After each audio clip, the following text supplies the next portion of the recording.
Hello, everyone, and welcome to another episode of the Kickdeck. I am your host, the dude, and as we do every Friday, we come through like a villain in the night to show off right. This is a place where we have great conversation, we do some amazing things, and we just bond as brothers. So welcome to the Kickback. I'm your host, dude, and it's another Friday night. It's gonna be another great conversation. Let's see if I can get the road started early, and that way everybody can walk. The kickback, the place for brothers.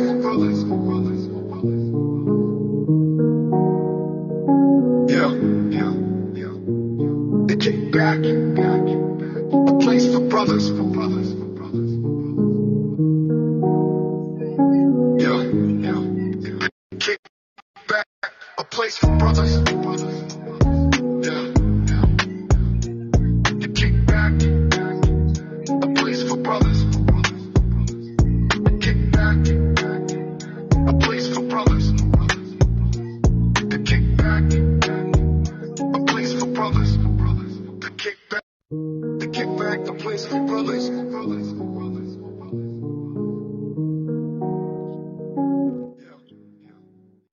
Hello, gentlemen. How's everybody doing tonight? What's good with it? What's good with it? Man, I can't Good. call it. Juan, it's been a while. How you been, my brother? I about to say I'm back finally. Oh, sure. We got one in the building tonight, too. Man, it's been a minute.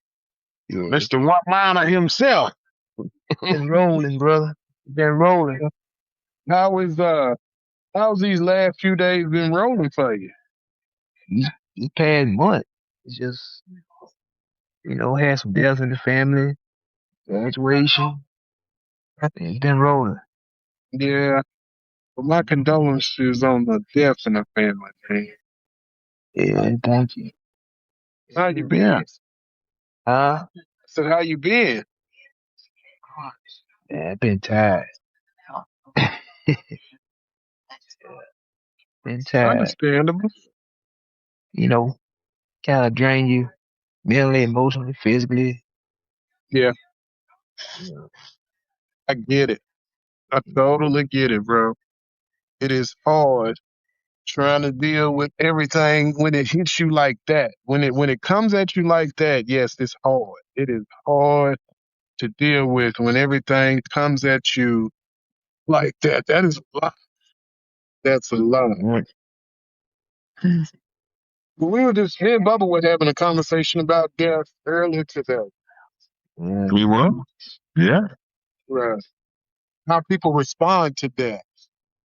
'Cause everybody responds to death in a different way. So it's all about how you respond to it. Everybody responds to it in a different manner. It is death is inevitable. We all going to go one day, but I don't think we are really ready. But Bubba made a pretty interesting observation about death, which and I agreed with him. You know, sometimes people just people gonna die. So Right. why not make amends? You know, why not try to fix it? Why not try to make things better? Instead, you walk around with a grudge or weight on your shoulders. Then when they die, you at the funeral falling all over the casket Mm, because you never got the opportunity to say you were sorry or my bad or look, homie, we gotta fix this. right. Yeah, you walk around with that animosity. That animosity and that take mine off, please. That animosity and that just that I don't know if you can call it animosity. I don't know if you can call it jealousy. You just always like nothing they do is good enough and everything they did was wrong. And then instead of you making amends and then like, you know what? Let's go ahead and call a spade a spade. We gonna let's do better with each other. You rather walk around and be mad at the world. But for what though? Yeah, 'cause it do get to a point where it's like it's like what we doing, Right. time We passing me do. by, We do. So it's like it's like why?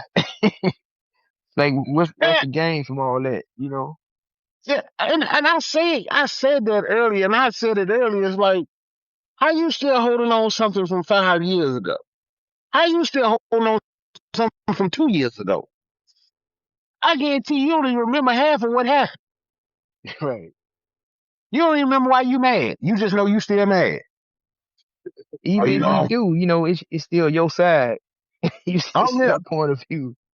oh yeah. They don't They even done know you died, mad didn't up. they? But they done died. Oh yeah. Now you mad because they did.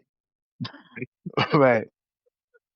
And you never got a chance to do what you was gonna do or say what you gonna say. So now you mad because they died. You didn't get to speak on it. Right. You didn't get to make them feel bad about themselves. Yeah, come on now. And you love holding the bag. Yeah. Yeah. I mean, that's the nice topic. What is something that you've held on to for way too long when it comes to disagreements and misunderstandings? What's something that you've held on to way too long? Because we've all held on to something. We've all held on to something way longer than we should have held on to it for. Way Yeah. longer than we should have held on to it for. Oh yeah, that's for sure.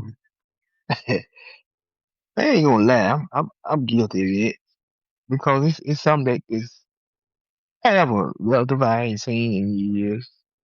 You know, really Uh-huh. I choose not to see him because of things that happen and how it happened. you know, it's like I just seem like I just can't get past it because you get caught up in the shoulda, coulda, wouldas, Right. and I always think about how my life probably been different. If he had never been involved, in my life, but it was kind of pressed on me. You know, Right. it's like how folk be trying to like move in with you and all that stuff. You like I don't get good feel, and then because it's a relative, you got other relatives vouching for 'em, be like, okay, give it a try. Give it a try, and then just get all screwed up. It just goes sideways. Don't let And you like, it's, little Cora move in with you. And I'm just paraphrasing and using the name. Don't let right. little Cora move in with you. But then Like, that's your nobody will really cousin. tell you that, yeah, Corey dirty than a That's motherfucker. family. You know. Corey's feet stink and he like to put his feet up on your couch. Yeah. Or introduce you to people and surroundings that's not your vibe. You get caught up. Or I get way over here. I don't even know these people. Hmm. Yeah. We all been And there. then, like I say, you get that. It's just some just tell you like, no, don't do it, don't do it. Oh yeah. You We do all it. done been down that road. Still did it anyway. What road is that? Right. What road you talking about? The the topic for the night is what is something that you've held on to way too long when it comes to the conversation started out talking about death. Juan said he had some death in the family. Me and John had a conversation earlier today about people after they die, somebody's mad, somebody's upset, and it's not the reason that you think they're mad or upset. They're upset because they didn't get to tell that person they was mad at them. So my question is, what is something that you've held on to way too long that you really need to let go of? Hmm. Hmm. That's a good question. That's gonna make me think because I've let go of a lot of stuff. There's something you still holding on to. I don't know because I've tried to make peace with all of the things going on in my background. I got a little bit more years on you guys, so I've had more time to think about those things and to realize, you know, life is short. I gotta do like the Bible saying, if I got an ought against my brother or my sister, I gotta go to them. I can't take my gift to the altar. I gotta set that down, go get it right with my brother and my sister before I go back to the altar and give God something. So all of the things from my past that I've had to deal with, I've pretty much dealt with them, man. Actually, I was in purgatory today. I had to go to purgatory. See? Now see, you see what he said? You see what he said? That goes back to the conversation we had this morning. What I tell you. If you are truly a true Christian, you believe in what God tells you, then you should have been and let that go. You shouldn't be still holding on to this same thing 5 years later. No, sir. That's like being mad with your spouse, and the scriptures say you shouldn't let your anger let the sun go down on your anger. I know husbands and wives been mad at themselves for 2-3 weeks, even a month over something silly, and one got his east head to the west, one got her head to the east. They back to back in the bed, and no. You're supposed to get that straight before the sun go down. You're not supposed to just let that permeate between your relationship. Mm-hmm. Yes, that's true. But a lot of people do. A lot of people will lay down like that. Now I'm surprised none of y'all bit on that cookie I threw out there. Well, I walked away because I had food in the oven. I don't know what you said. Oh man, I said I went to purgatory today. Nobody said what kind of purgatory? What you talking about? I wasn't gonna I touch was that. waiting on you to go in depth about it. That's why. I wasn't even gonna touch that. I was gonna let you tell that story yourself. Right. Oh no, I threw it out there because I wanted somebody to nibble or bite. So anyway, I'm gonna let you tell that story yourself. Right. I don't know which is worse. I don't know which is worse. Having to sit in line at the DMV, having to sit in line at the Social Security Administration, or having to sit in the office at the free clinic. Because I was down to Social That's a hard Security. one. That's hard. Yeah. That's hard right there. Hey, I was down to Social Security today because it's Medicare season for me. Okay. Old people problems. Old people problems. No, for real, man. I think I'm too young for this conversation. No, you're never too young because you can always glean some good pieces of information. So when it's your turn, you'll know what to do. Yeah, for sure. I need me another Social Security card right now, man. But with all these changes, it changes a lot. I like that as my passport right now. I sure need another Social Security card so I can. Yeah. Well, I got news for you. It's gonna take you a minute to get. Go on in that office. You're gonna be there for a while. I hope you take your lunch. Ain't it right there up on the Jefferson Street Bridge? No, that's gone. Been gone. No, that's not. No, Social Security is over at it's off of Rosa Parks. Metro Center. It's down past the Spring Hill Suites. You pass the Spring Hill Suites. You pass the next hotel, and then Social Security is in the cut. Is it to the right or to the left? To the right. Okay. It's an express office over there somewhere. I appreciate that, man. I sure got to do that. Everybody all right tonight? Yes, sir. Yeah. Oh, yeah. Yeah, I'll tell you all the time. Any day above ground is a great day for me. So it is, man. Amen. I know that's right. I'm out here enjoying the weather right now. It beats the alternative any day of the week. I don't care how bad the day was, it still beats the alternative. Facts. But yeah, so we were talking, okay, Ma, how we started all this. We were talking about death earlier, and then Dave gonna say he went to purgatory today. He threw that out there. Nobody touched that because I'm not even asking what that was. Wasn't even gonna ask what that was. So we were tired. So dude said the subject of the night is how.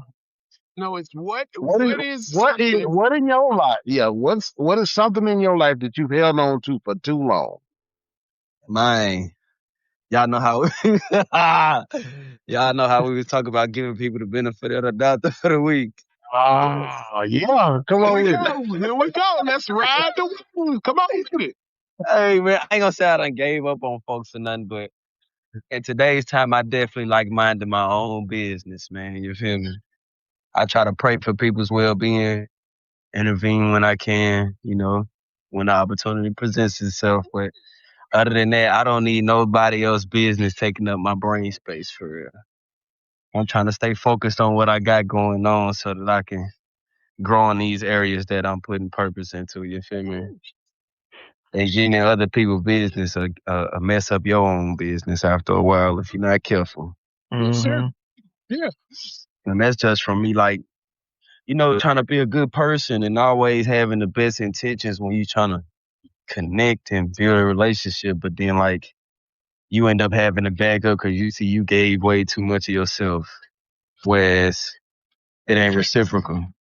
Yes. Totally understand that. I can totally agree with that. But yeah, I just mind my own business now. I should have been. I should have done that a long time ago. I probably would have never went to the penitentiary. Hey, but it was a lesson learned, and like you're doing right now, you're laughing at it. You're Yeah, yeah, laughing yeah. at the fact of where you were and where you've been, and that is an amazing thing. But the question still stands: what is something in your life that you've been holding on a little too long that you need to let go of? That's it. I done let go of everything else, honestly. I had my last weight with my situation with my brother who just got out. He ain't blood, but he like my big brother. He just got out after doing 20, and I thought it would be this bright future, but we ended up falling out for the time being, and it's totally cool with me. So that's why I said I'm minding my own business versus trying to, you know, orchestrate something for somebody else without permission. I like that without permission part. Yeah, you gotta have authorization. At least you understand the mission now, though. At least you understand the mission, and you know that everybody can't be helped. Yeah, Mm-hmm. the goal is to move forward. So Mm-hmm. sometimes all you can do is pray for somebody, man. We gotta never be more powerful than the Most High. So Exactly. it's the best thing that you can do is pray for somebody before you be trying to intervene like you him. But the You know thing what I is, mean? everybody's not ready to move forward. Exactly. That's why I mind my own business and take my own steps. Mm-hmm. On But that soul, man, I'm chilling, man. I don't even like to hear no mess, no drama. Like I ain't on. I'm trying to get grown and older like y'all, man. You feel me?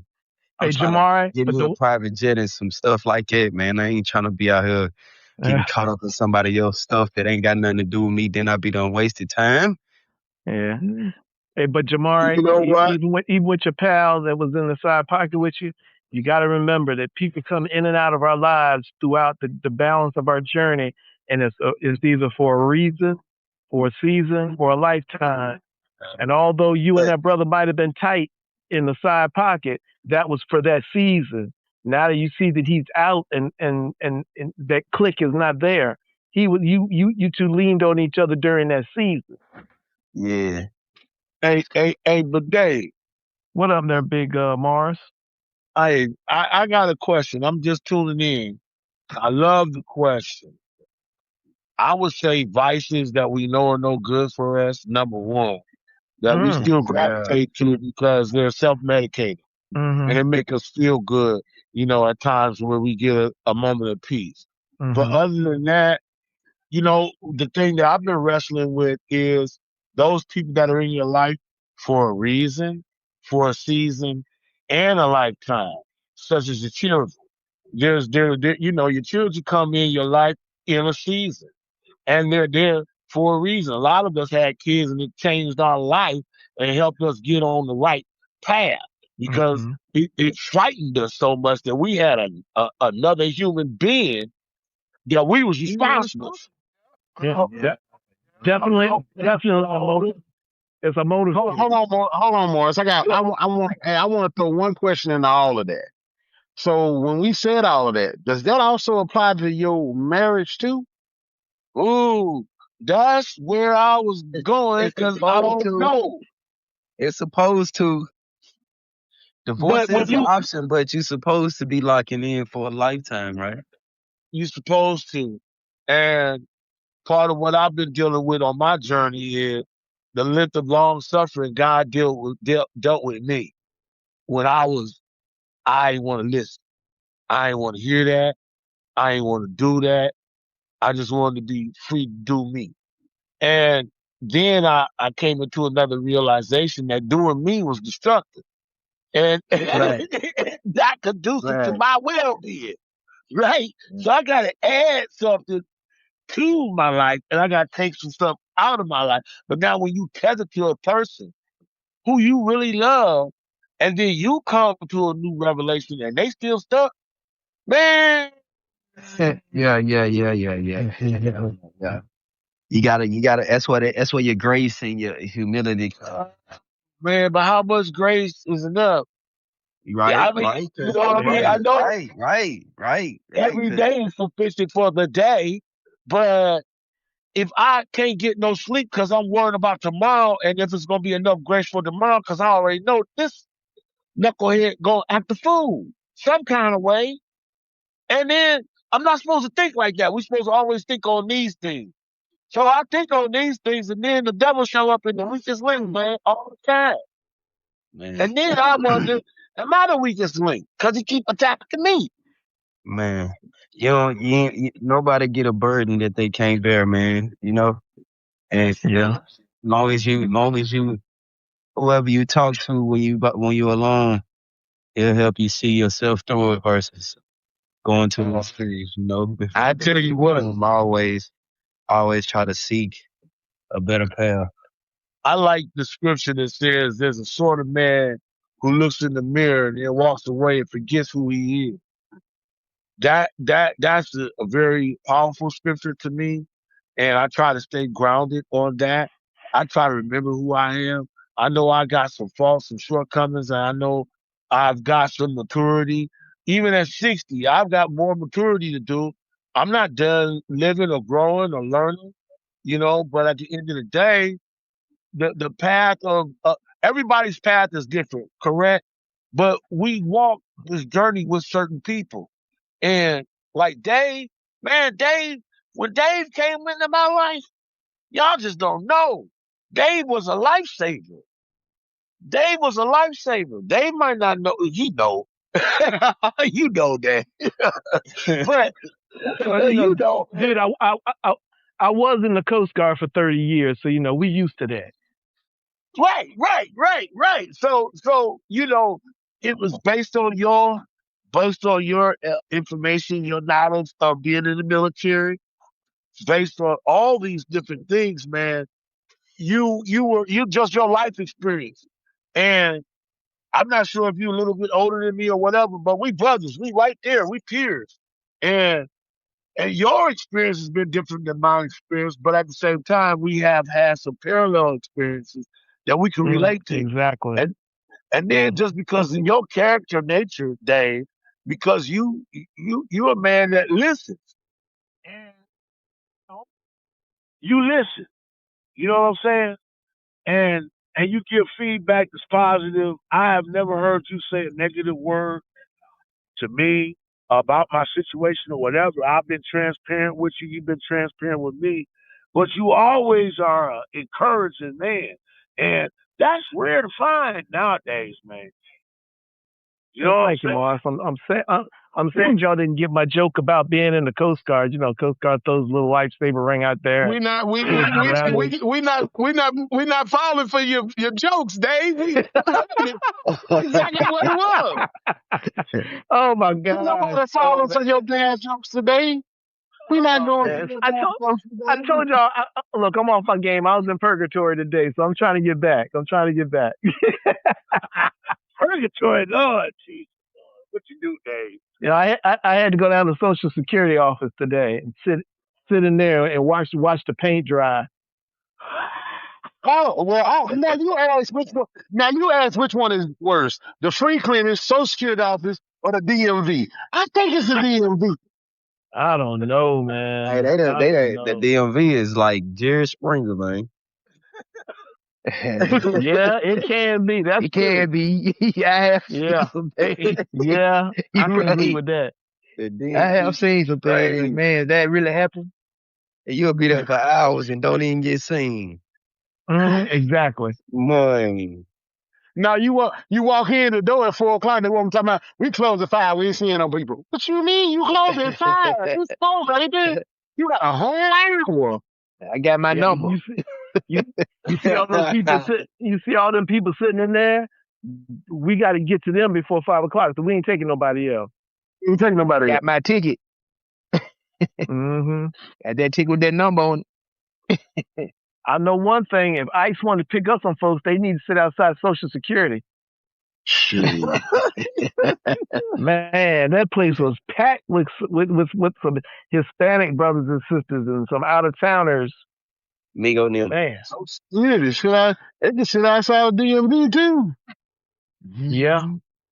Man, they everywhere. They know they here. Yeah. It's like it's like you Mm-hmm. can't even get rid of. What you say? You cut You off know they. one head, two grow back. Oh, they about to What you crash in a said? minute. They about to crash in a minute. Hey man, they lit out here, man. I got much love and respect for them folks, man. They whole tribe of people work ethic is solid. Oh yeah. Mm-hmm. Nigga had Who a you talking whole about? Go Who on, you nigga had talk talking a about? about. whole family be at Kroger's, Walmart. You talking about the Migos? Yes.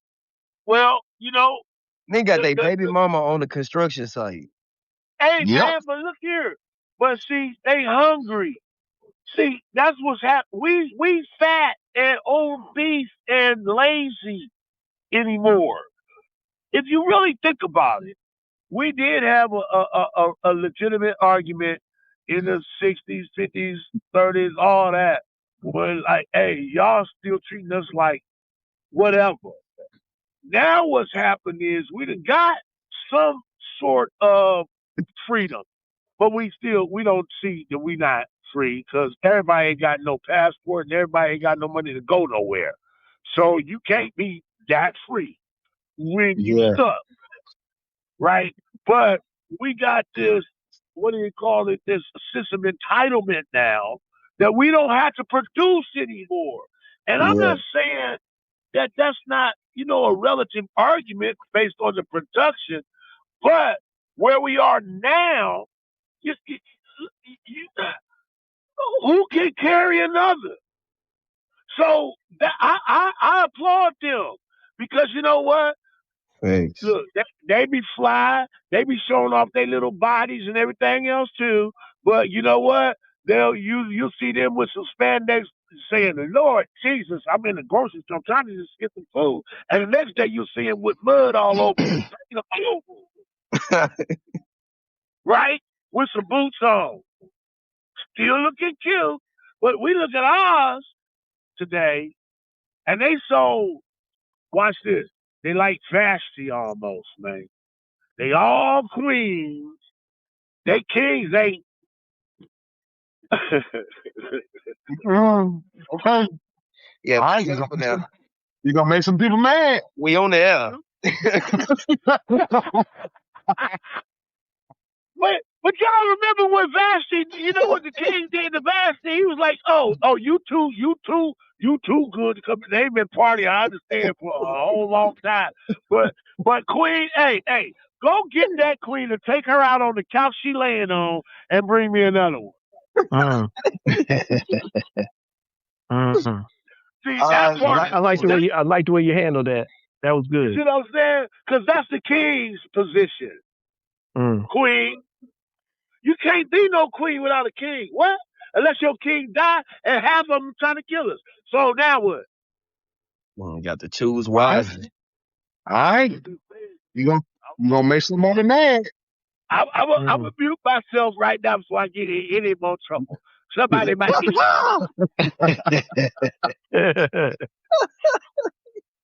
Boy, if we got any women listeners, you gonna make somebody mad. Hey man, I know it's done been Mm. plenty nights where they want to jump in.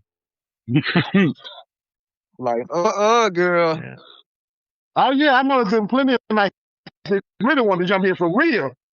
Like, they got us. You know what?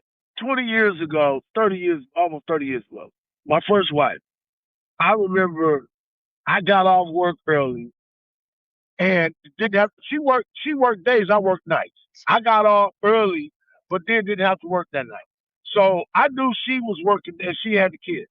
So I got the kids to the grandmama, ran her a bath, bought her some flowers, cooked like a 3 or 4 course meal with a dessert because I can cook, dude. You know what I'm saying? Yes, And sir. did that. As she came home, her bath was run with bubbles and stuff. Water was just right. She did everything was beautiful. You know what happened the next day? One of her girlfriends said, see, he's guilty of some shit. He did something. Hey, So when she came home from work, she came home with an attitude. And I was standing there like, hey, we had a great night. Let's do it again. Nah, nigga, tell me what you been doing. Yeah. What? Been there, been in them shoes. You know, that still exists in Oh yeah. 2026. oh yeah, that still exists. That most Willie definitely Lynch. still exists. Willie Lynch. Yeah, Willie Lynch, man. It's that's a serious note right there, brother. It's still real. The systematic breakdown. But we still So, we're driving away from the question.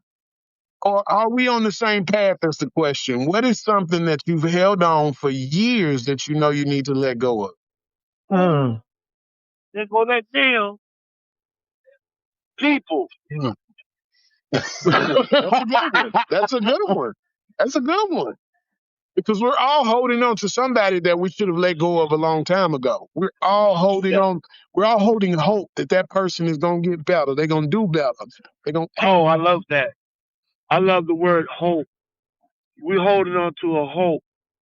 And they ain't even in the picture. Right. They ain't even playing the same game. No, they ain't playing the same game. They outside doing double dutch. You in here holding on to hope.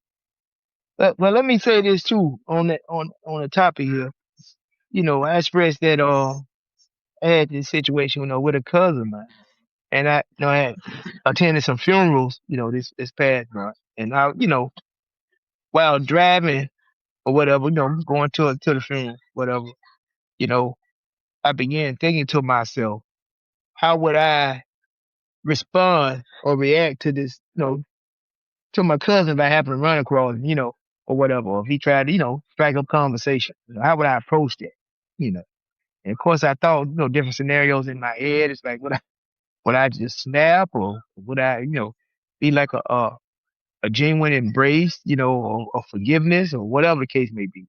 So I just processing all that.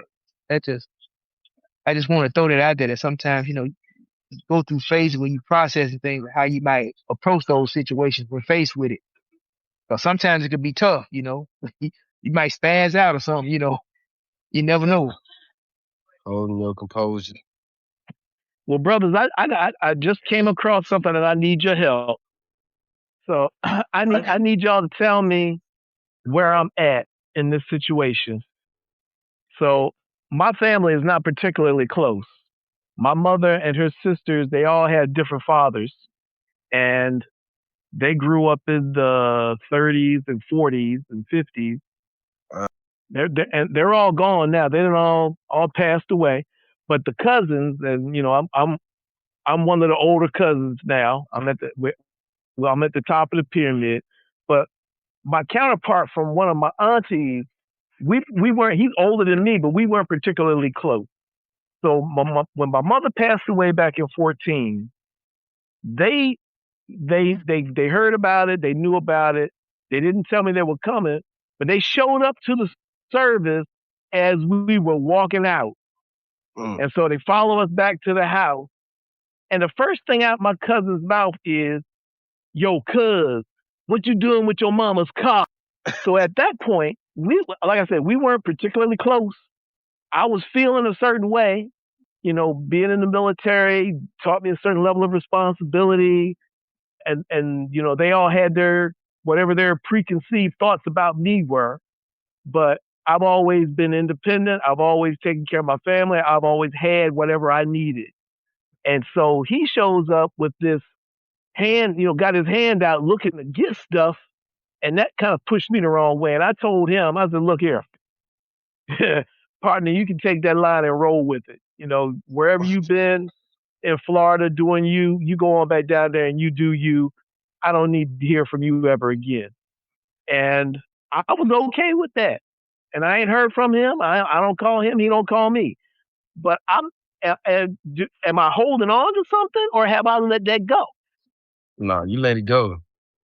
No, We gonna say it. you did something that most people can't do, and that's come some as is confront the problem heads up. Right. Most people can't confront the problem heads up. They'll beat around the bush. They'll, yeah, cuz we good, yeah, blah blah blah. You know, don't excuse my French, but don't shoot the shit. Give it to them straight. Go straight. Look, listen. Hey man, look here. You can't. I ain't seen you in years. You pop up at my mama's funeral. You come afterwards, and then you ask about her Yeah. car. Nigga, please get on up out of here. Yeah, you try. You didn't even have a decency to show up on time. Let's try. How you get here? How you That's get here? That's right. How'd you get here? You know, look, look, look, I'm gonna tell you something. I walked to a cousin of mine's funeral in a blizzard, 6 miles, because I'm telling the truth. 6 miles in a blizzard. You sure it wasn't, Mars? You sure it wasn't 8 Mile? Detroit, no, man. I walked 6 miles in a blizzard, bro, to Okay. get to this cousin's funeral for real, because she was so important. You know what I'm saying?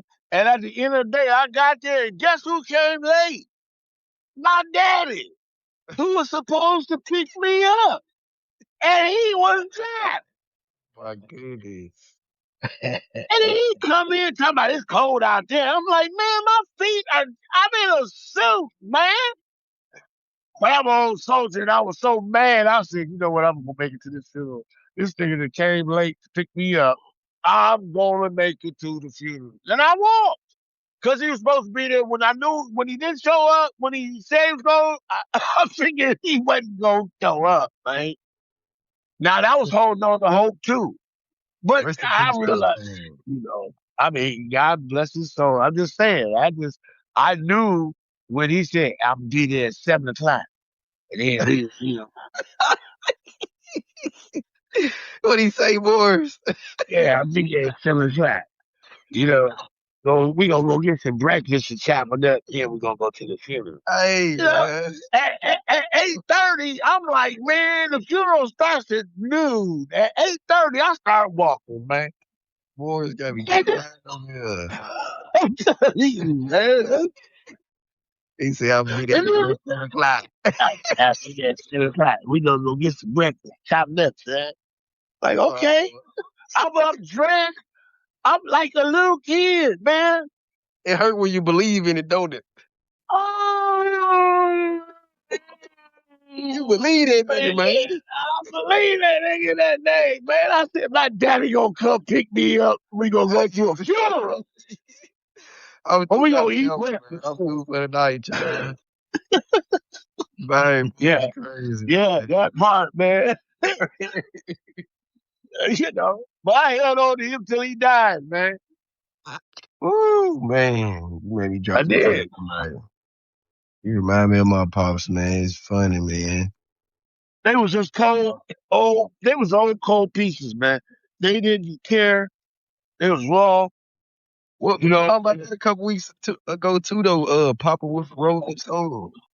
man. Look, some of the things my dad told me were really phenomenal wisdom. Let But it was not legendary stuff. He just dropped a couple of dimes on me. But at the end of the day, he didn't learn none of that, as far as I knew.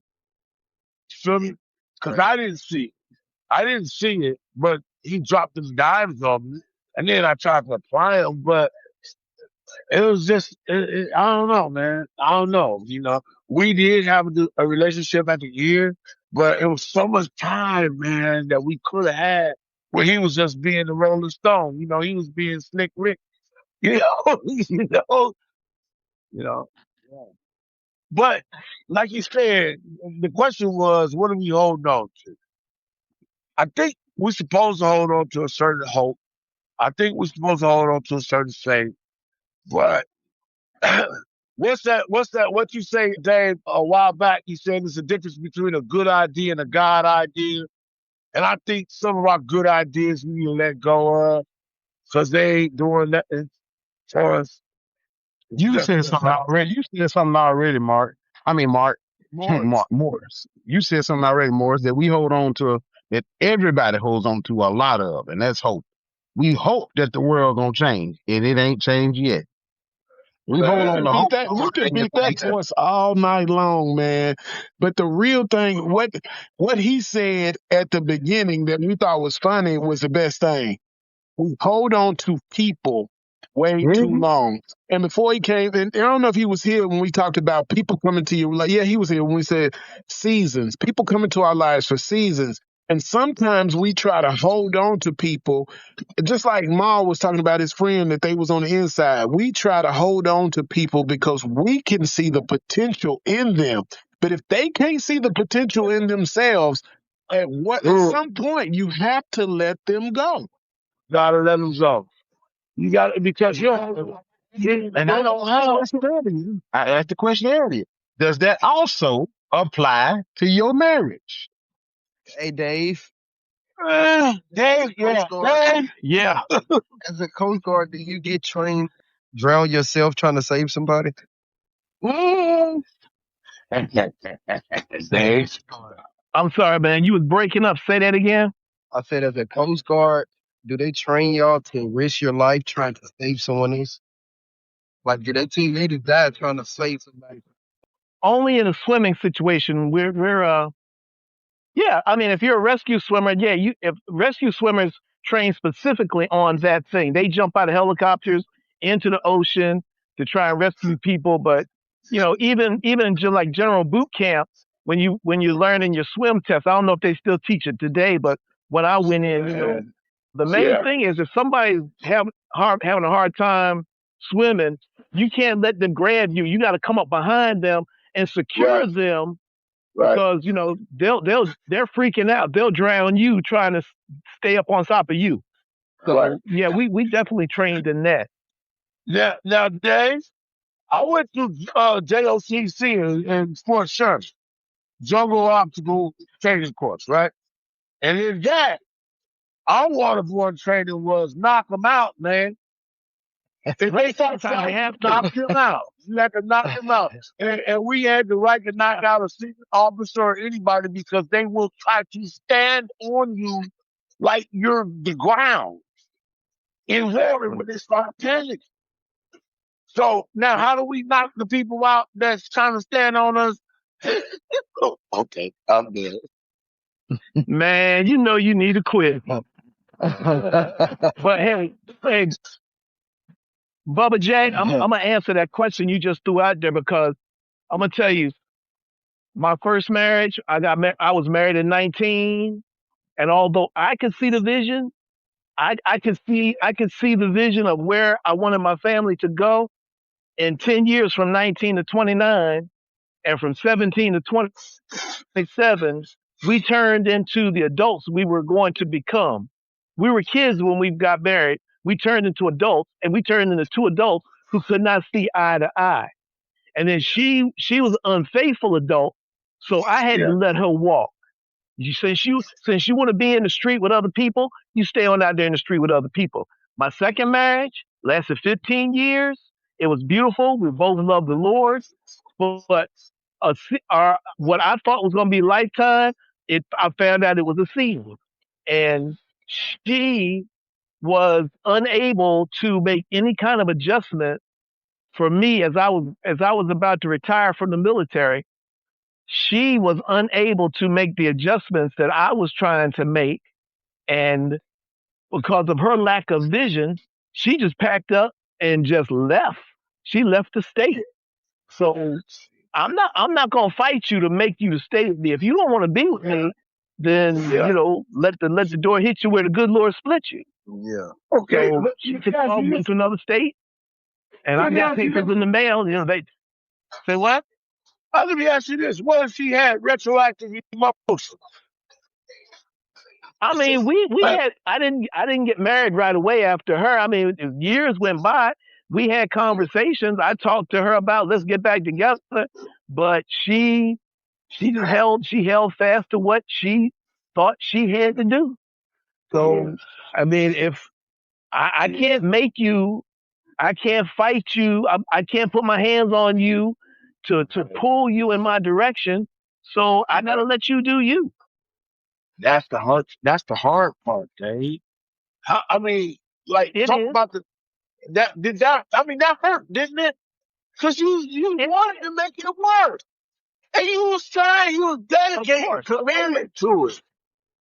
Yes. So, Of course. so what did it take for you to And I let tell that you right go? now, those the issues of my heart has been my lifetime. That has been my lifetime battle. I've never been drunk. I've never been high.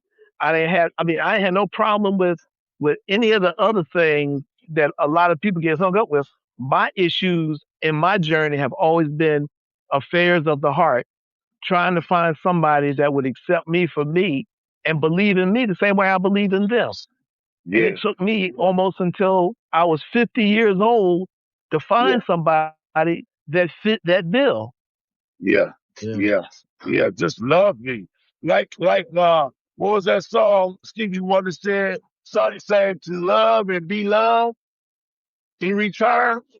To love and be loved in return. Well, I don't know if y'all gentlemen have ever heard that song, but check it out. It's a song of the heart, and I feel you, Jay, because you know, I mean, I'm on my third marriage too, and it don't seem like it's gonna be successful, and I'm feeling that because I'm trying to understand, but like you said, sometimes you just ain't no things made. And hey, Morris, and another thing, for, we alluded to it earlier when you talked about Queen Vashti. There's nothing new under the sun, but there is a spirit that's in the land, and it's not the spirit of God, Yeah, and it's the spirit of error, and it's the spirit of witchcraft, which is yep, disobedience. yep. And if I Rebellion. recall, if I recall, if Christ is the head of man and man is the head of woman, there's a chain of command. There's a chain. There's an order there that's supposed to Yes, be maintained. And even though you might not agree with my decision, as one of the lesser troops, you're supposed to roll with what the superior troop is saying or the superior officer is saying. listen, I've been some places. I ain't saying that I know exactly where this is going to lead, but based on my experience, young soldier, I think we need to go there. So yeah, But now you gonna stand out there in the middle of the jungle. We supposed to be out of noise and light discipline, but you done turned the light on and looked at me and stood up and said, "I ain't going nowhere." What? Now we about to all die. right. You about to all die. Hopefully, it's just a sniper and not a whole platoon.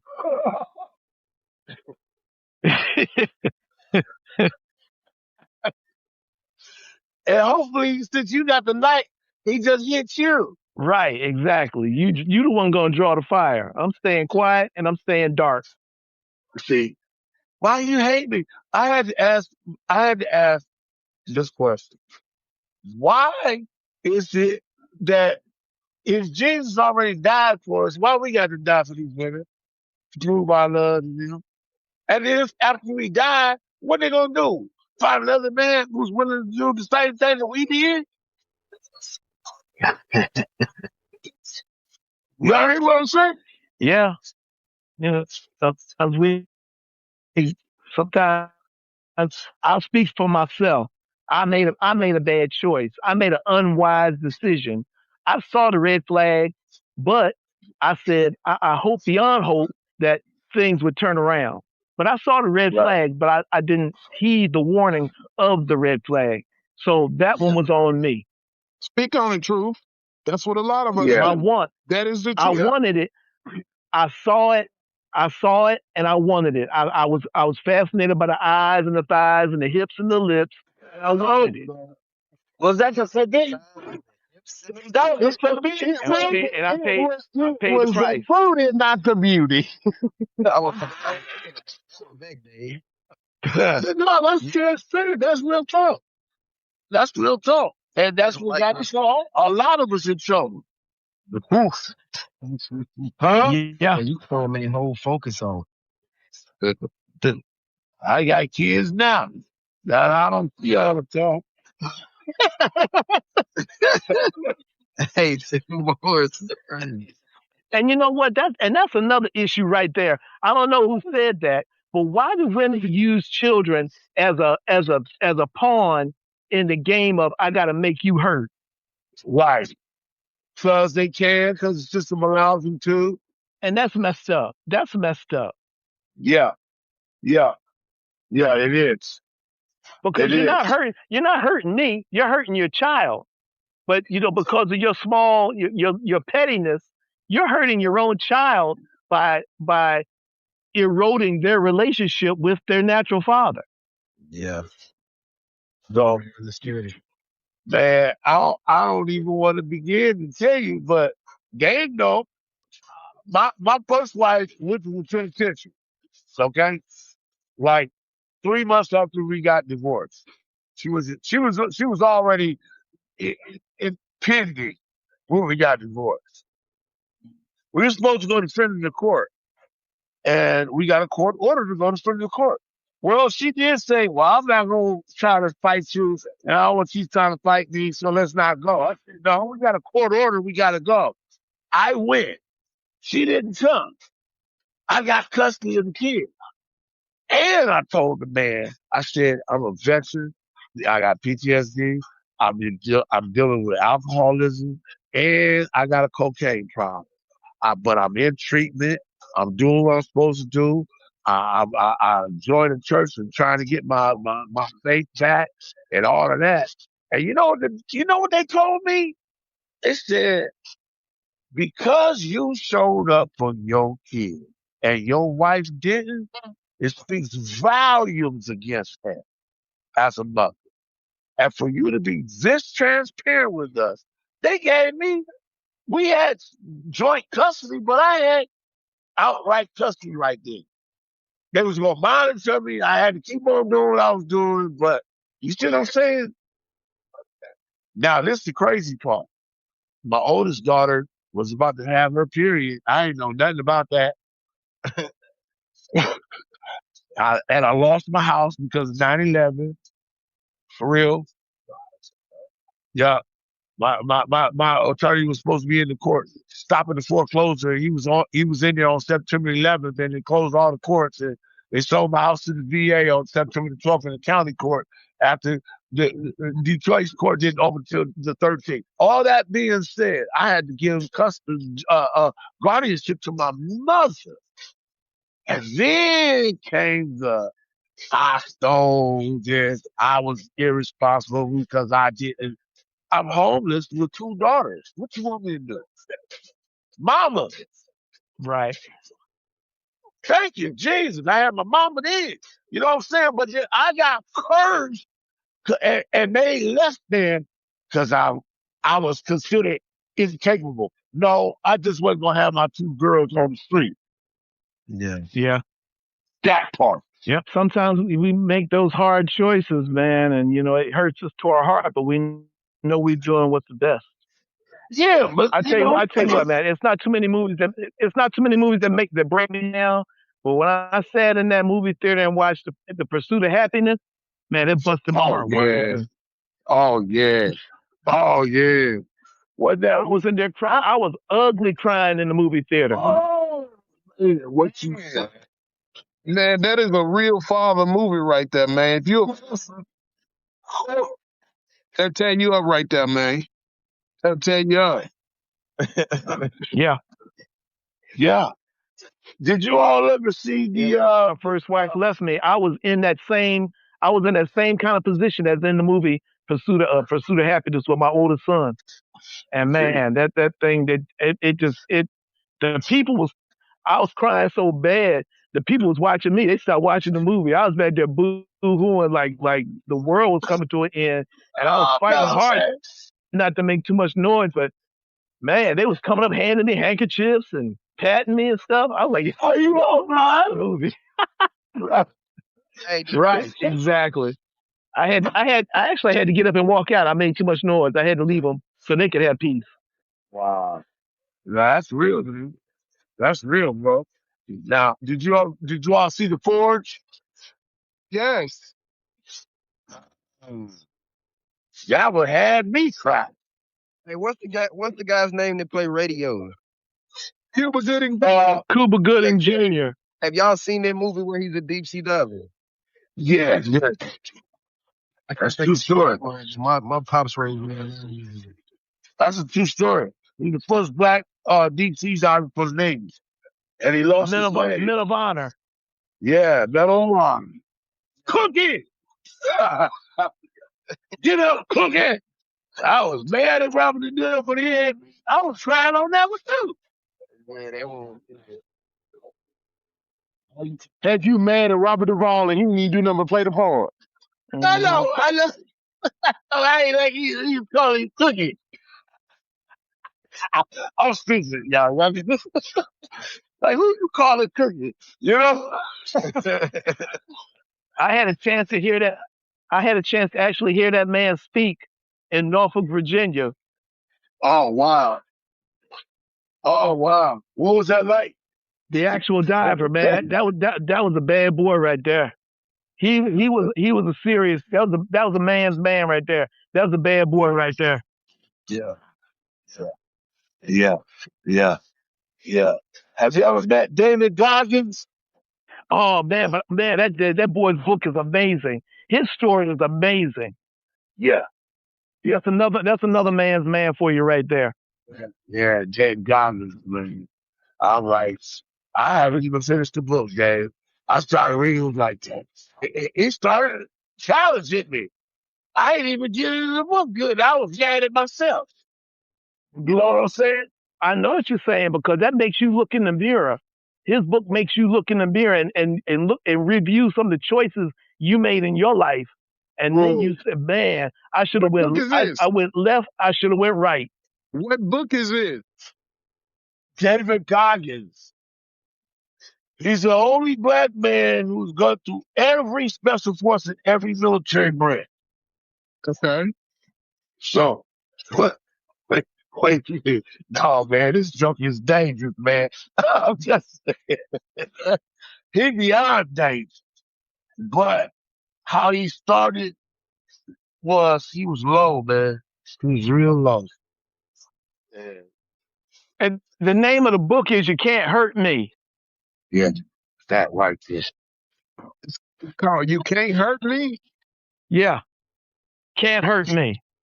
Can't hurt. Because he went through so much trauma, man. He went so many different levels. But when he way overweight, I mean, too, he was like yeah, three he or was four. over 300 pounds. Right. Yeah, he was over 300 pounds. Yeah, but that's a bad boy right there, dog. I ain't messing with him. No, no, no, no. We got some other. He got some other training. Yeah, he on some he on some new stuff right there. Hey, man.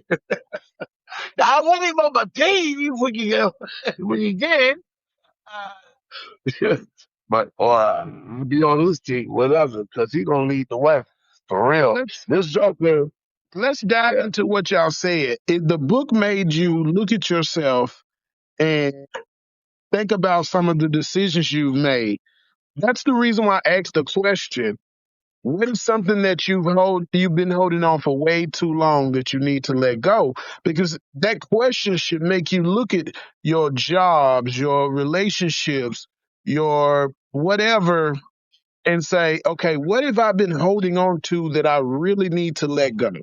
Because we're all holding on to something, whether it be a person, a place, or a thing.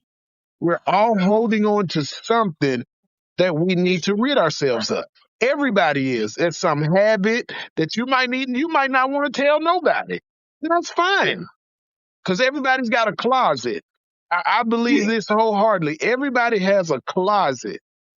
With a whole bunch of secrets are held. A whole bunch of skeletons in there. Dude, if you, are you saying everybody got a closet with a bunch of skeletons? Yes. Yeah, yeah. That's the truth. That's the truth. And we're all holding on to something that we need to rid ourselves of. We all are. Does it hurt us to recognize that truth? But that's the question you have to ask yourself is, does it hurt you thinking about letting it go? Because then that's when the real healing begins. Because if it hurts in order for you to let it go, then that means it's something that has bothered you in some form or fashion, or made you feel some type of way, or was not, what's the word I'm looking for? Conducive to your well-being? There you go. So it's Kind of it's a depends too, hard because some question to situations might ask. have. Yeah, I was gonna say it kind of depends on the scenario though, because some situations might have power over you, or there's a difference between addiction or shame. Know what I'm saying? I don't want to shame nobody. Oh no, I know you. No, but I'm saying we shame ourselves because of that thing in our closet. Right. And if we haven't dealt with it, if we're still trying to hide it, it's got power over you because you don't want to confront the shame. But that's the trick Oh, of the enemy. that's a good one. That's good, Dave. That's good. That's real good. Here's another. What just came to my mind is sometimes because we are men, we feel like we're capable of handling anything. To tell us we can't fix it, you know, you got to blow the dang thing up. They say, you ain't no garbage, can it? But it seems simple. It seems doable. I don't want to feel incapable. I don't want to feel less than. You remember the old song, I always feel like somebody watching me? Now, depending on who's talking, how they, where your environment, all those different variables, there's a tendency to get overwhelmed in your, not selfishness, but your self-conscious, to the point where you start doubting, you start looking at how they're valuing you. Then you start second guessing you. That's another thing we hold on to, dude, is other people's opinions of us. You get what I'm saying? Because we value what they say. Then they always say something negative. But then because we love them, we think, I hope that they're gonna say something positive. Hey, look, Mom, I got straight A's. You just like your daddy, you dumbass nigga. What? Yeah, Mama. I'm just, I'm just, come on, that stuff. Yeah. But at the same hand, mama's gone. Mama's gone, right? So why are you still holding on to that? It's not you holding on to that. It's somebody else saying the same thing Mama said. No, but I'm saying right now in this, Yeah, why you still hold on to it? Right, because, mama and you daddy's know gone. what? Mama and daddy's gone. So only thing I can hold on to is what I believe based on what I've learned through mom and daddy and without mom and daddy. Right. But to that thing, I always wanted mom and daddy to be proud of me. So now I shift. I got kids. I'm trying to teach them the right path. I'm trying to teach them the value of hard work. I'm trying to celebrate their victories. And then you still get tainted in by all those who, guess what? You ain't got your PhD. Remember we was talking about that a couple weeks ago, dude? Yeah. You know, who's a success? What's the basis for success? What's the definition of success? We hold on to people who define us in the wrong way. But success looks different to everybody. Remember we talked about that. Success looks different Yeah. to everybody. So you gotta have your own value. And so we hold on to other people's opinions too much. So we need to let go. You're right. But You know what success I'm looks saying? different from everybody. Yeah. You remember the 5 heartbeats? Yes. When he say, Daddy, I made it. What he said to him? That was a cold piece, man. I was mad.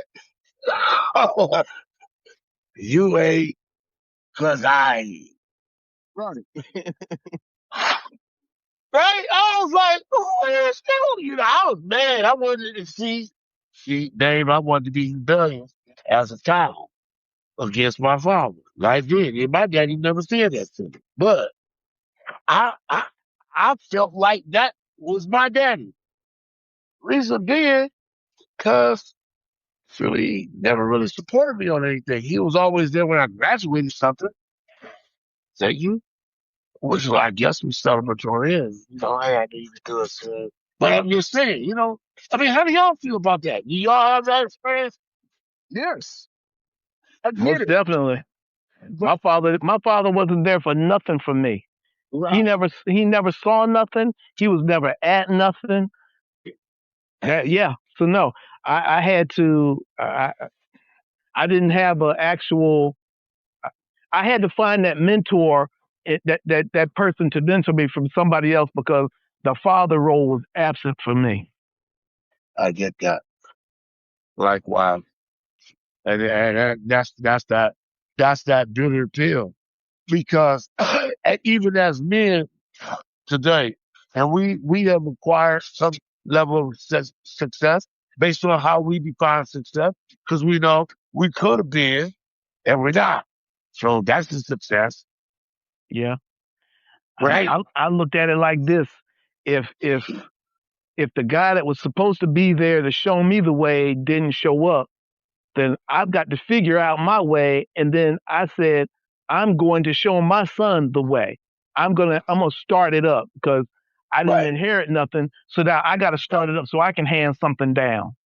right, right, right. that's a good one. I like that. I like that. Now, what about what you said? You didn't hear nothing, but you try to leave something. How's that play out in the scheme of things? Because a lot of us are struggling trying to have something to leave. It's about choices. It's just about choices and how you choose to live your life. And that's another thing. That this all goes into the question. What is something that you've been holding on to for way too long? You've been holding on to pity. You've been holding on to self-doubt. You've been holding on to self-worthlessness.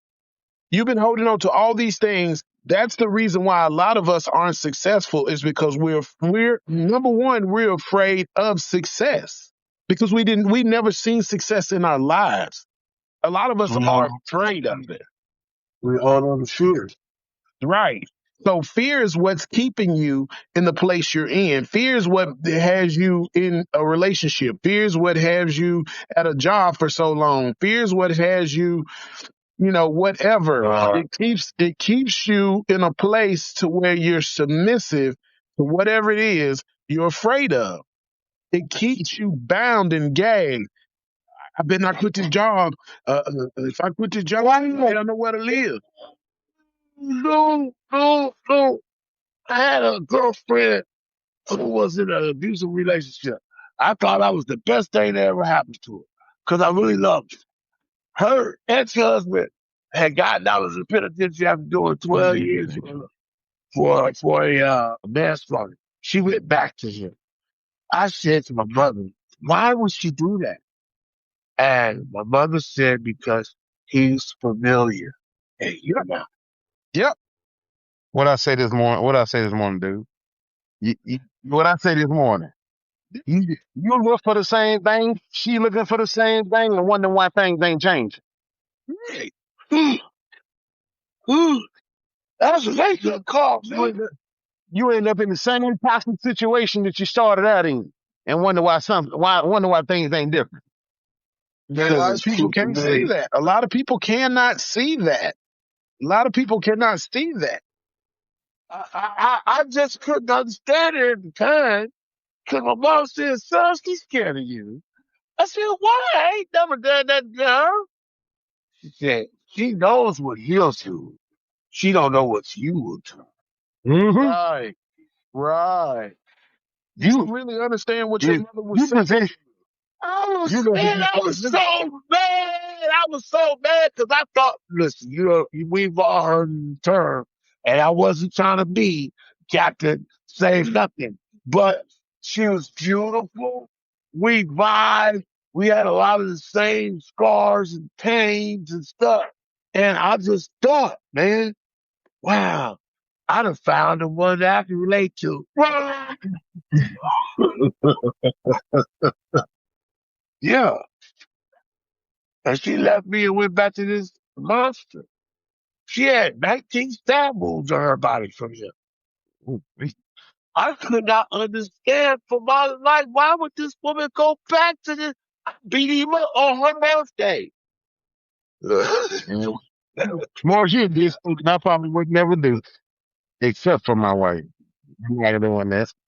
You know what I'm saying? But I mean, he called me out on some real crazy stuff. I ain't gonna go into it, but he said some real foul stuff because he was come out the penitentiary. Basically, he must have beat her up or something. Got my phone number, and then he'll call me talking about he had a dress for me. I said, "Oh, when I see you, sir, we go there. How about that?" And I meant it, and it just so happened to happen. And yeah, we did. And he went to the hospital. Good evening, Mr. Riley. How you doing, sir? Mr. Matt, good evening. I Doing fine, fellas. Doing fine. How y'all doing? came in on the back end of a wild conversation, didn't we? Yeah. Riley, where you been, Man, yeah, there's been a lot of stuff going on, man. Celebrating birthdays and all that good stuff. Yes, sir. Y'all doing all right? Doing good. No, good, good, Hey, good. fellas, I gotta tap out. I gotta touch base with some family members. They text me about something. I don't know what's going on. Hey, man, it All was right. good to hear from you. I'm glad you were here. Have a great night. Yes, sir. Y'all, brother. Just keep me in your prayer. I don't know what this conversation about to be about, but we about to see. We'll be praying for you. Praying for Yes, you. sir. Hallelujah. Yeah, appreciate it. Yes, sir. All right, y'all. I think the reason, back to what I was saying, the reason why a lot of us aren't successful is because of the fear of success. And the fear of success has ruined so many great ideas for so many great people because you could be sitting on a gold mine, $1 million opportunity, but you're afraid to put it out in the world because you're afraid somebody gonna steal it, somebody gonna do this, somebody gonna do that. Yeah. So that fear, you're holding yourself back. You're absolutely right, too. You know what else? We, you know, part of the fear of success, I guess I've learned recently is the fear of leaving somebody behind that you want to come along with you because they just are stuck. You remember JoJo Dance in the movie? Yes. You remember when his daddy said, "Boy, I'll do this." He said, "I got to go." Right? Right. Now he was married. He got slapped by his daddy in front of his wife. He said, "I'm up and out of here." The next day, he was getting ready to get on a bus to go somewhere. And his wife was at the bus station and she said, "I can't go with you, JoJo." He said, "What you talking about?" She said, "Well, I ain't never been nowhere before."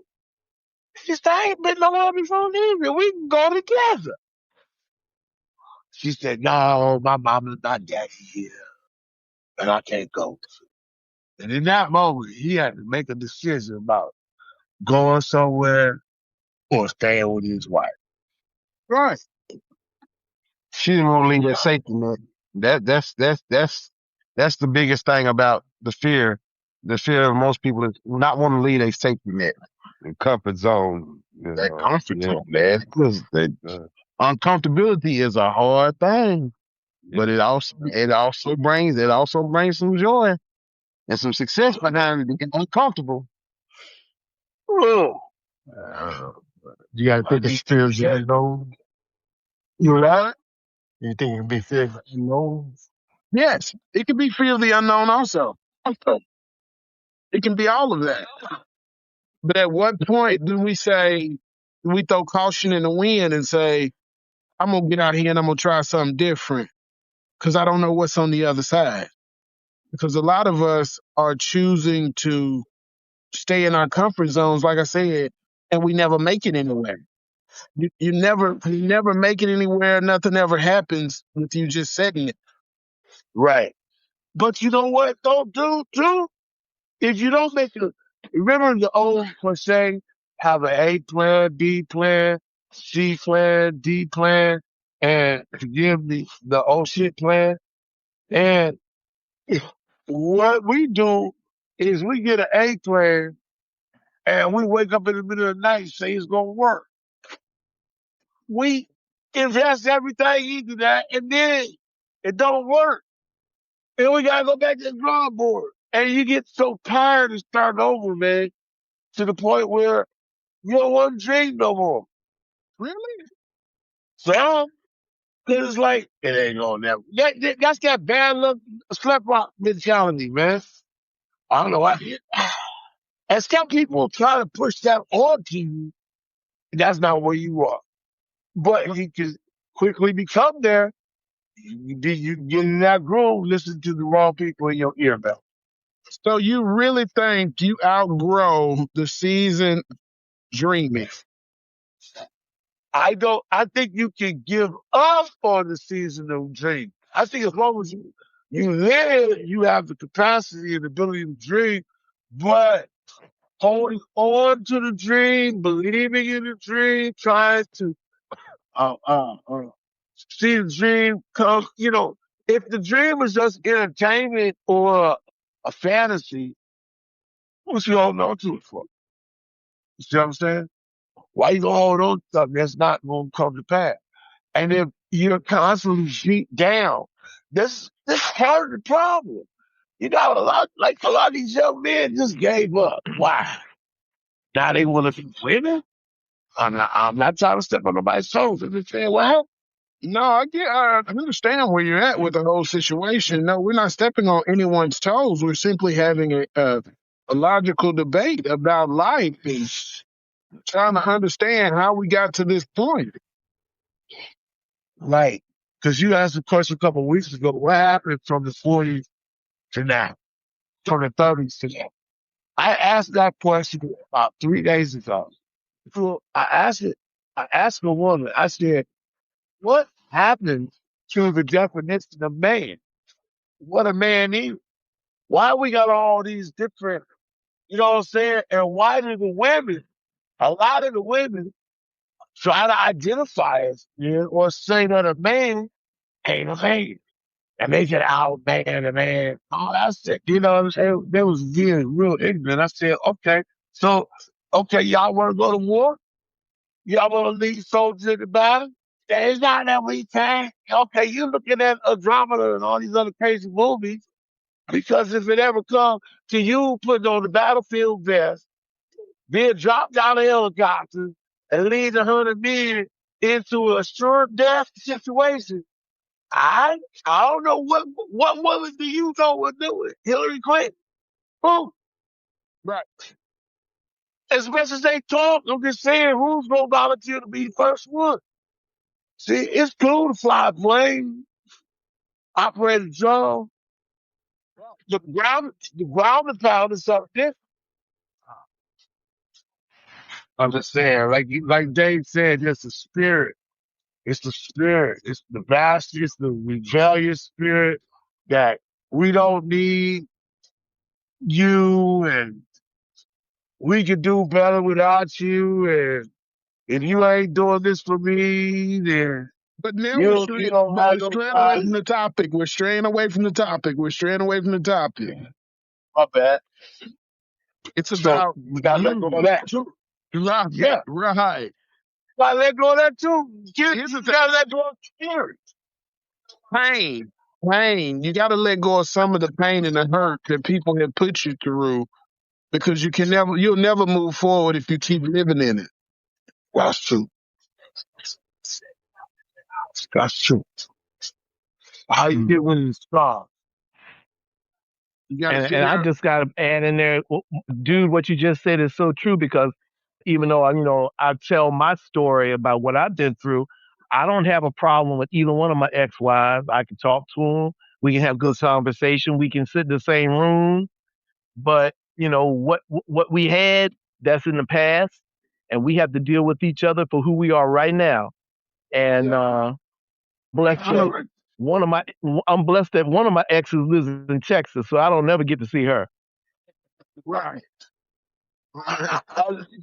Dave saying when I said something, when I said that to somebody a couple weeks ago, that yeah, I'm still friends with a lot of my exes. I'm still cool with a lot of my exes. My wife even noticed them. Oh, y'all weird. Man, I had an No, African mailman that's not weird. tell me. He said he So I'm would kill. grown. I was living right next door to my ex-wife, and he kept giving my mail to her. And I said, "Yo, man, that's look, I'm Morris. That's Marisa. That I ain't even put her name like that, but anyway." I said, "I'm Morris." And he said, "Well, I don't know. It's just the names are almost a touch after my ex-wife."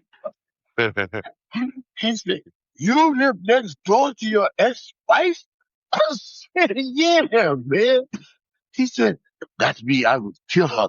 I'm like, "See, now y'all, see, now I don't know if that's the stuff. I don't know where he was from, what country he was from in Africa. But yeah, he was on something else. But yeah, Yeah, you know, yeah, next door to my ex-wife for 4 or 5 years, man. Before I yeah. moved to Tennessee, I was living next door to my ex-wife. It's definitely a sign of maturity. I mean, so as we get older, we definitely got to learn how to do better. So Yeah, Yeah. Yeah. Yeah. you gotta But let go of whatever y'all had that broke y'all apart. It's gone. It's over oh with. yeah, right, The and right, children, I ain't got no regrets because I'm blessed now beyond compare. right. but a lot of us are still holding on to that. He done me wrong. Blah blah blah blah blah. They done me wrong. My mama done me wrong. My daddy done me wrong. My cousin done me wrong. Okay, they done you wrong. Are you still drinking this poison, hoping they gonna die? Hmm. No, but you know what, dude? One of the real things I think that we deal with. Are we doing enough to make a difference? And so a lot of times we get stuck on, well, maybe I need to do more. Maybe I need to do more. And not realizing that you done all you can do. You understand what I'm saying? But if you keep going back to the drawing board saying, I could be a little bit sweeter, I could be a little bit more generous, I could be a little bit more patient, I could be a little more. So how are you all on that? But when is enough enough and you move on? That's the question. That's the question. And that's the original question, isn't it? What are we holding on to? That's keeping us from moving on. And man, that's gonna be a question that's gonna be pondered through the night for me. You know? Because when you've exhausted everything that you have, you've given your all. You've given everything you got. Right. When do you move on? Well, yeah. Yeah. And okay, so how do you deal with the sorrow? Like it's like this, dude. Like we're going back to talking about the military swim test and all of that. When you realize, okay, fighting is not winning, arguing is not winning. You gotta get some peace, man, or it's gonna drive you crazy trying to defeat. You know what I'm saying? I mean, I guess we're in war now, and they're going back and forth with dialogue, and everybody's getting frustrated. And it's going to be a point where it's going to be like, that's it, I'm done. And hopefully, here we go, hold on that false hope again, though, because it don't look like what we hoping for. And then we gotta be mature enough to say, it ain't gonna happen. Right. Right. It ain't gonna happen. It takes a level of maturity to get to that point to say it ain't gonna happen. Some people That is the maturity pain from the experience of time. it comes from yeah, it comes from there, but it also comes from a logic mind and thinking, okay, I've exhausted everything I can exhaust. Yes. You can say I could be a better person, but if you sat down, and I think this is what a lot of us don't do. Put your device down. Turn the TV off and just sit there and have a moment and really reflect in silence and think about life and take some stock in your life and take stock in the relationships in your life and take stock in what you got going on, where you live at, what your finances look like. Take stock of that. And once you sit down and really take stock of that and see where here's the common denominator in all the situations. You have to think about you. What did I do to get myself in this relationship? What did I do to get myself in this house? What did I do to get myself in this friendship? What did I do to get myself in this employment? And at some Yeah. point, you're going to want to fix it. And if you don't want to fix it, then You want to be stuck. Yeah. that's it. You want to be stuck. And you You can't want blame to be nobody. You can't blame your no. ex-wife. You can't blame your children. You can't blame your job. You can't blame nobody. Nobody. Right. Right. Um, you can't. It's all you at this point. And therein is that point where you got to make that real truthful decision. Okay, it's gonna hurt me, but is it gonna help me? You know what I mean? You know what I mean? Yes, the lessons always come when in those moments where it hurts. 9 times out of 10, there's a lesson there that you miss. In the hurt, there's a lesson that you miss. Whether it was to protect yourself, whether it was to step up and learn your job plus your supervisor's job, you missed out. You missed the lesson that was put in front of you. You know what? I'm gonna share something with y'all right now. It just dawned on me when you was talking about this. One of the things that really hurt me bad and it was walking away after I got sober. Walking away from some people who I thought were genuine friends. They were on the street when I was on the street. They would share their bologna sandwich.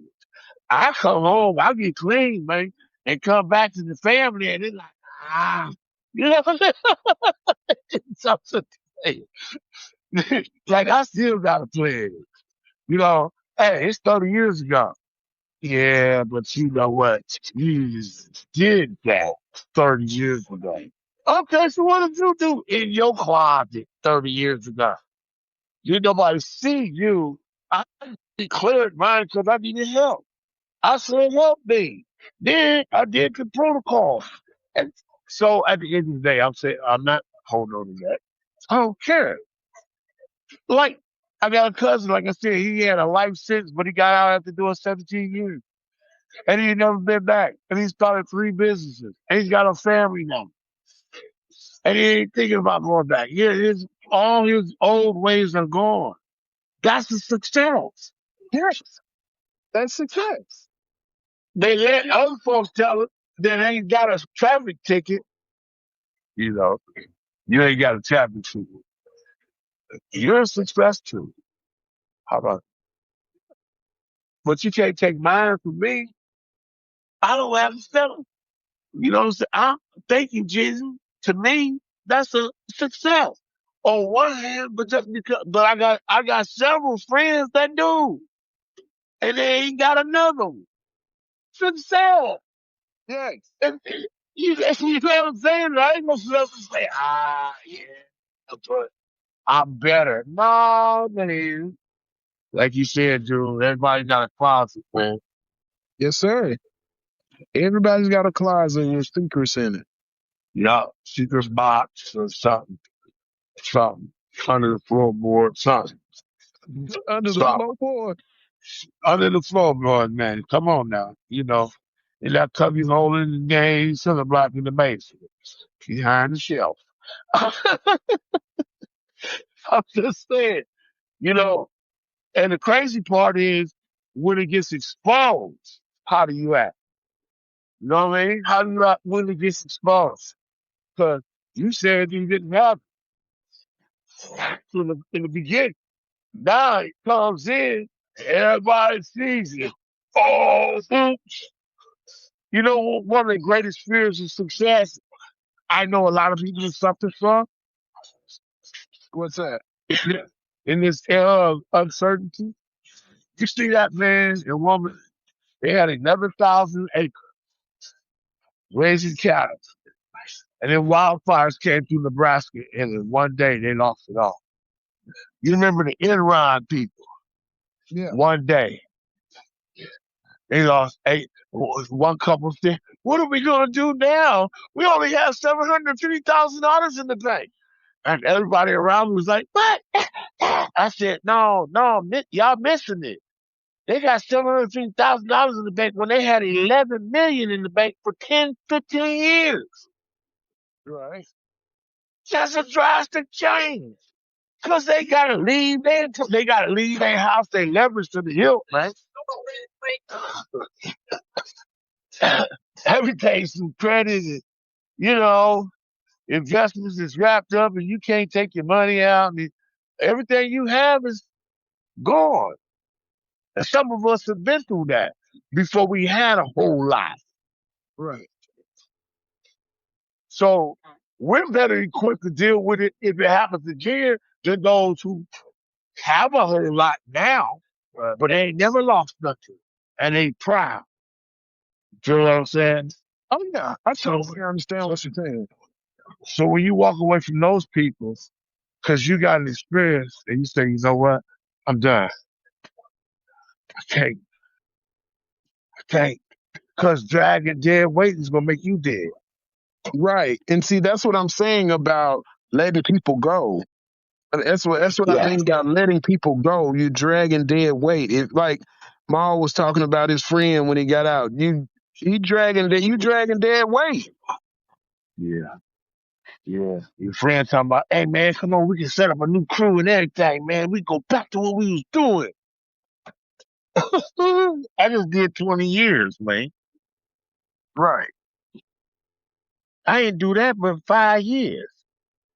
You want to go back to it? That's just gonna be a successful moment now. Yeah, I don't want that. I don't want to be a part of that. It don't make no sense. No. It don't even make no sense to be a part of it. You Mm-mm. know? Toxic relationships are. But they exist You know, every day. and they're so subtle. Mm-hmm. Some of them are so subtle because you want to hold on to the hope that they really love you. Dude, you said something, and my Mm-hmm. man said something. You really you want that. You want that feeling of love. You want that feeling of acceptance. Here's something. Here goes something for you. You remember the song? The song by Time 7779311. Yes. Okay, he said something in that song that's so powerful it's not even funny. And it is, ain't nothing worse than reject. I feel a little better if you slap my face. You right? You feel where I'm going with that? Yeah. Yeah. I totally get it. Jeremy spoke in class today. Yes. He was getting rejected all the time. Then when he finally decided to say something, that happens all the time too. I'm still concerned about that 7-year-old kid. He's still on your bus, dude. I'm not driving that route anymore, but yeah, he's still on the bus. See, that's a tragedy waiting to happen, man. If they don't get control of that, Most definitely. if he makes it to 20 in 13 years, You know who it's gonna be ours. What you say, brother? It's gonna be our fault. It'll be it'll be the system's fault. Yeah, yeah, yeah. But how is it the system's fault when there's nobody at home taking responsibility? The system tells them. The system let them down. The system The failed. system set it up that way. The system is still redlining us. The system is still gerrymandering us. The system is still taking away our basic liberties. They're trying to go Jim Crow. Yeah. The system is for real. Yes, yeah, I agree. I It totally is. agree with that. Man, I've been. What time do you want to leave? I Mark. totally agree with that. Yeah, yeah, yeah, yeah. And it's rough right now. It's really rough. It's rough out here. It's not going to get any better anytime soon. We got, we have what we have as a commander in chief. I'm not going to speak one way or another. We're just going to say that the proof is in the pudding. How about that? Does that work? That You get works. what you pay for. You get what you pay for. Just to get what you pay for. See, oh my God. If I could have one wish, Oh man. You said that day. If I could have one wish, only thing I would wish is for people to actually exercise the right that I people would love fought to and see the died for. United States with no people of color. Okay. How's that gonna work?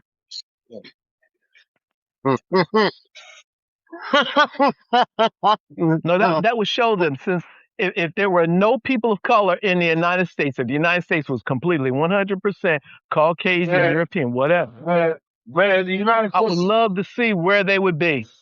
Baloney Who gonna Sandwiches. Baloney who gonna what? Ain't Who gonna what? no, That's what I want to know. listen, ain't nobody gonna work. The bougie gonna be, listen, they gonna be stinky. It's gonna be like what was the Dark Ages of Europe, where they was all funky and stuff. I mean, look, they know how to wash themselves, man. That's It's why probably just it would implode because they would turn on themselves because they wouldn't have anybody else to put the it on so that they could unify against them. They would have to go against themselves. well, they don't have a problem with doing it. But bologna sandwiches? Man, I haven't had a bologna sandwich in probably 35, 40 years. They going back to bologna sandwiches for sure. Ain't no more fried chicken. Ain't no more turning Well, they gonna eat each other. no more cornbread. They're gonna listen. They're gonna eat each other. Bologna sandwich. They're gonna be killed. That's how like Have y'all noticed all the cannibal commercials that they putting out there now? Hey, Just look at your food commercial. You got the chicken, the dude, they dip it in some gravy and he turned into a chicken nugget. Then you got the huh? Yeah. I had somebody ask me this question. They said, with all of the speculation about McDonald's having a hamburger that's with humans in it, how come they ain't never said, listen, we want to put a stop to the rumors. We ain't feeding no humans. Hold on. Ain't none of them said nothing. Back up. Back up. Mark, what did you say, Mark? Let me back up. Mark, what did you say? Come on, Mark, you on point. Ah! Don't try to slide in there like I didn't hear you. Mark, what did you say? Oh, I heard what you said. You said what? Yeah, where all the cows at, man? bologna sandwich. Where all the cows at? Yeah, where are all the cows? Mark, where did Mark say where are all the cows at? I haven't said anything. I'm just listening. Yeah, that Anything. was Morris. That was Morris. I'm asking you where That all was the Morris cows. who said where all the cows Hey, McDonald's they top. It used to be 100,000 people served, right? But Oh, then you maybe start you heard. working. Yeah, he ain't said 100,000 cattle, sir. See, conserved is different. Remember how to serve man? It's a cookbook. Well, you know they got this thing now called cell cultured food. Cell cultured food. What is that, Dave? Cell cultured, lab grown in a lab, cell cultured. So they just take one cell out of a cow and grow a whole cow in a lab in like 4 days. I don't know how they do it, but I know that daggone KFC chicken ain't real chicken. That ain't real chicken. They've been sued too. They've been in court. Chicken ain't real chicken. They said that's why it's KFC is no longer Kentucky Fried Chicken. It's got to go to KFC. It's not selling real chicken. Right. And it's a freaking court. Hold on. What you done mean it, y'all? So what y'all think they said? That culture, that me, genetically modified organisms. No, that's the secret recipe. So hold on, man. Hold on. Them trucks that they get every day. When you say I'm loading off these trucks every week? I know you are. Man, they feed us what they want to feed us, man. Listen. How much land of the United States is owned by China? New York. I don't know. We got to wait for Trump to get back to find out how much he gave up. Right, but China. Right. But if you remember, over the last 20 years, all your governors been going to China on these little secret meetings. Remember the whole 30 governors went over there. What are they doing? China can't grow no food, man. China can't grow no food. China has been cloning their food. They've been cloning tilapia. Right. They've been cloning other kinds of fish. Right. And then sending it to us. China has been cloning since 1963. We talk to them, Dad. They don't understand, man. They've been feeding us fake food since the 60s.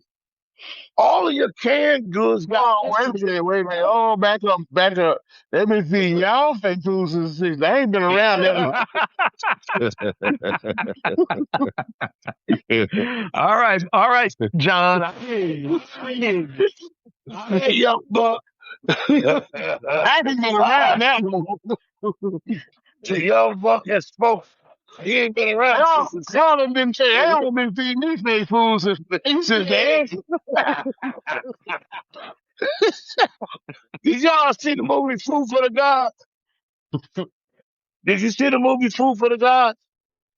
No, watch the what about the giant rats?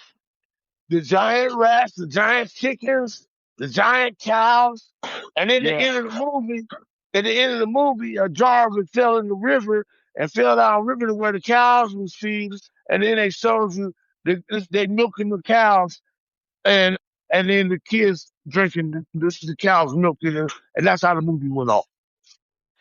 From the 70s. Mm-hmm. So now you got these 12-year-olds that look like they're 25. Huh?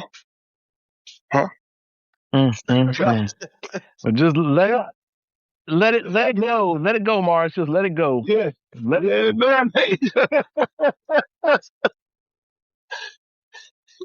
It's the truth, though. And then look with all the S. Call it, man. I gotta attend to a couple of things around here. Hey, we ain't got that much. Y'all have a blessed weekend. We ain't got that much. I love y'all. I'll love weekends. And I didn't stop talking. I'm on the slab. Hey, I'm gonna check out. I'm in Indiana, and I'm doing a job, and I'm retired. So, y'all pray for me. God bless you. Love you. All right, brothers. Well, listen, as always, man. Be blessed. Thank you. God bless you all. Always. It's gonna get better. I hope. After it get worse. You gotta swear. Oh, don't say that. Don't say that. I said that this morning. It spoke too soon. You said the same thing. Look, Hey, hey, great minds think alike. I said that, no, I really did though, y'all. This morning, me and the dude was having a conversation before work like we do every Friday. And I said it can't get no worse. As soon as I stepped foot on my bus, it got real worse. What? See? Yeah, that part. All right, You take the gentlemen. shit and all, it's something new come up. Yes. All Yes. right, gentlemen. Love you guys. Y'all have a good All right, y'all weekend. take it easy now. Be Peace. blessed. Be blessed always. Boy, Yeah. We have to we have to figure out what's holding us back. The question was, what have you been holding on to that you know you need to let go of? It's something holding all of us back in some form or fashion, whether it's a relationship, whether it's work, whether it's whatever. We have to come to some point to where we walk away. I mean, Jamal, you said something a long time ago. How long do we let something hold us down before we step over it and walk away? Do I said that. Yeah. No. That's what we've been holding up doing. to it? Yeah. I mean, people do that. That's what people do every day. They hold on to stuff till death, and then the people that they've been holding on and doing all the animosity and everything else, it eventually just erodes everything. I mean, do you? How do I put this?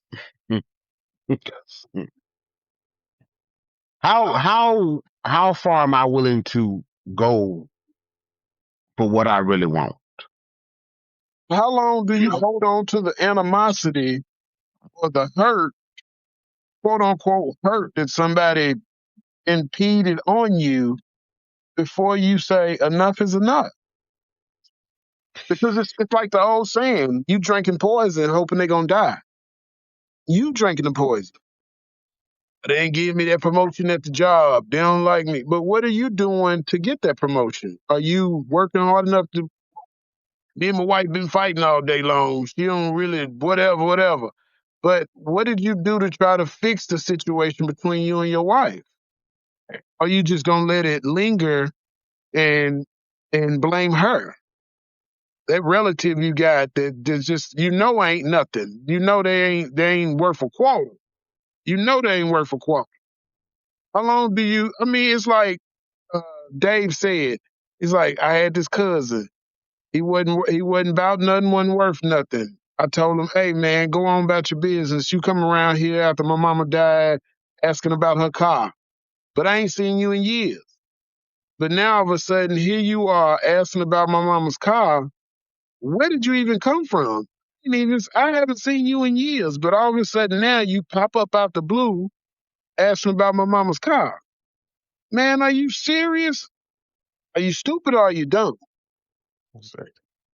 So you gotta wonder what is it in you that's making people think that that's okay? We gotta we gotta start looking at ourselves. We gotta start saying, okay, look, I done messed up. Let me see how I can fix this. Because you gotta fix it. You can't keep holding on to well, my mama wasn't my daddy wasn't they didn't give me this or they didn't give me that. If them people dead and gone, then ain't nothing you can do about it. But if they still alive, a conversation can be had. Conversation can be had. It may not come to a resolve, but there's a conversation to be had. There's a way of fixing it.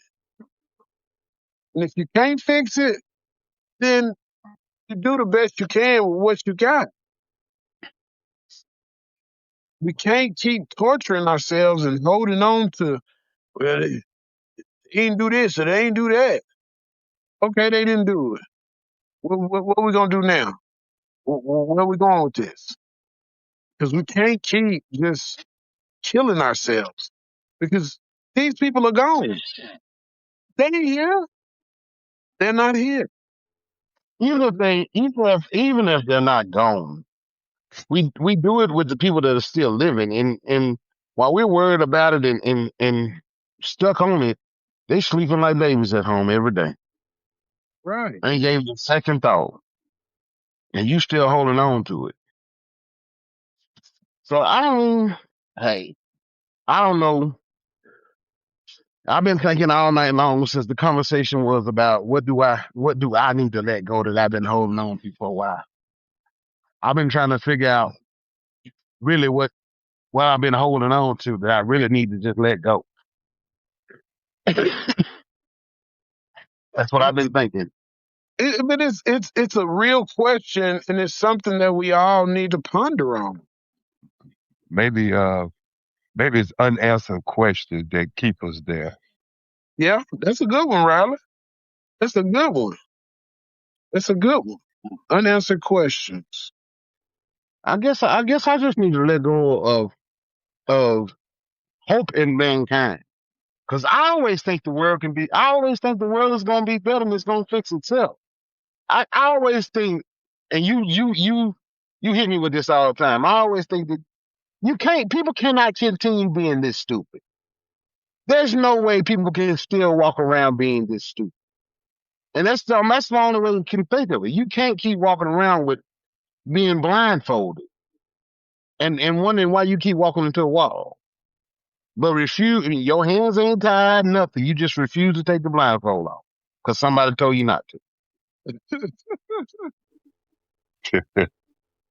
And just wondering why you just keep walking into that wall. You eventually get to the end of it and go around the corner, but then you hit another wall. But you just refuse to take the blindfold off. I have got to give up on, and I know it's hard to say, it's just giving up on people being smarter than what they are. What you always tell me, I can't fix stupid. No, But I always try to. Whether that be in my personal life, whether it be in my professional life. fellas, we about Because to go. you see me try it in our professional life.